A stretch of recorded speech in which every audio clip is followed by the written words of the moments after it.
If we have overwhelming evidence, in some cases based on their own words, that they have every intention of killing innocent Americans, the answer is yes. Following a week of intense debate over U.S. defense practices and heated confirmation hearings for President Obama's nominees to head the Department of Defense and the CIA, a man who held both those cabinet positions, Robert Gates, broke his silence. During his visit to the College of William and Mary for Charter Day, Gates said he believes the president has the authority to order the killings of U.S. citizens, even if they have not been indicted, so long as they are believed to be leaders of terrorist groups like Al-Qaeda.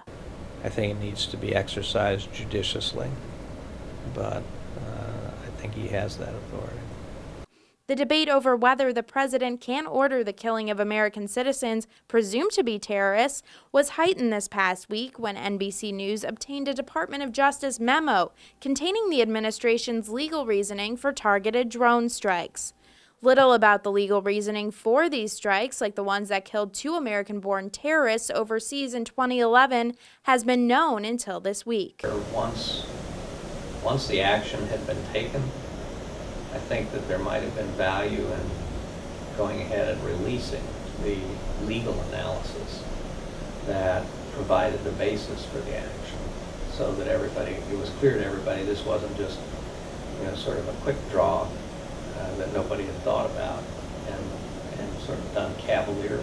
The Chancellor of the College of William and Mary returned to Williamsburg to give the annual Charter Day speech for the 2nd year in a row.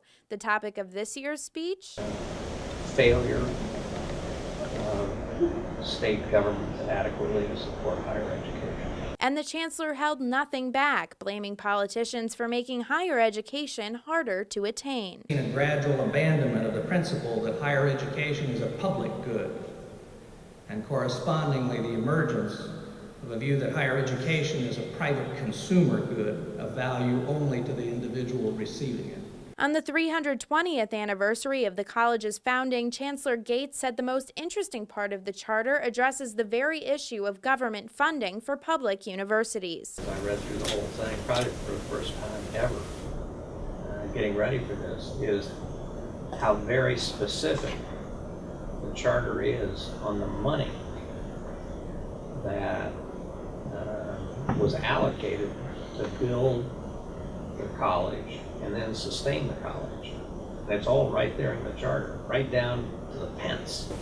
In a way, what William and Mary did in 1693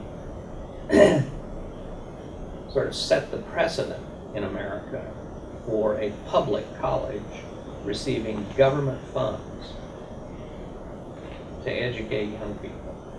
The distinguished member of the William and Mary tribe hopes today's elected officials will follow the founders' example. From its first day, this ancient college was seen by government as a public good, an investment in the future, and royal government was willing to put its money where its royal mouth was. This is Stephenson reporting for TribeUpdate.